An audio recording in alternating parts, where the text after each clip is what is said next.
In today's video, I'm going to teach you how to fix the Windows 10 unable to reset PC problem. This can be quite frustrating, but don't worry. I'm here to help guide you through a straightforward solution that should take around 5 minutes from start to finish. To begin, navigate to the Start menu on your computer. That's the icon typically found in the bottom left corner of your screen. Click on it and then type CMD into the search bar.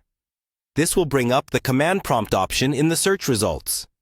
You'll want to right-click on command prompt and select Run as Administrator. This step is critical because it allows the commands that we will run to have the necessary permissions to fully access and repair your system. Once you have the command prompt open and running as an administrator, it's time to use the System File Checker tool, commonly known as SFC.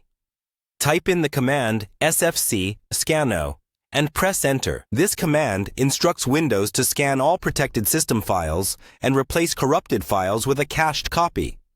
The process might take some time, so be patient and let your computer do the work. After the SFC scan completes, you'll need to type in another command. Enter DISM online / cleanup image restore health and press Enter once more.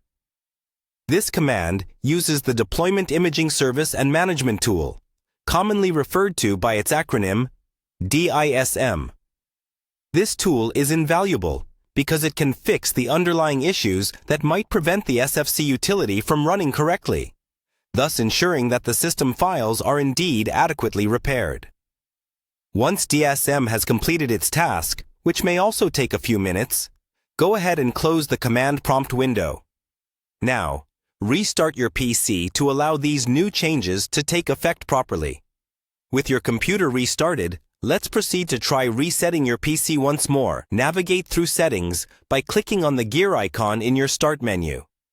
From there, head to Update and Security, then Recovery, and finally to reset this PC. Click on Get Started to initiate the reset process. At this point, your computer should be able to carry out the reset process without any issues. And there you have it. Following these steps, you've successfully repaired the problems that were preventing your Windows 10 PC from resetting. If you tried this while multitasking, make sure each step is followed properly for the best results. Thank you for watching, and if you have any more questions or need further assistance, feel free to leave a comment below. Don't forget to subscribe for more helpful tech tips.